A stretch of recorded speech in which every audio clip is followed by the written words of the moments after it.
உலகத்தின் பந்தங்களெல்லாம் நீ சொல்லி தந்தாயே. பிறப்புக்கும் இறப்புக்கும் இடையில் வழி நடத்தி சென்றாயே.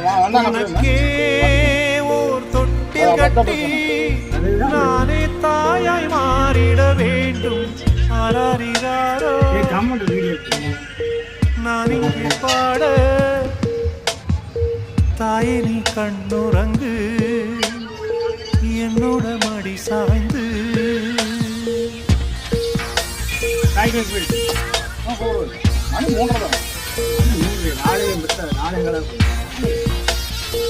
எனக்கு முத்தான் கூப்பிட்டு அந்த பொம்பளை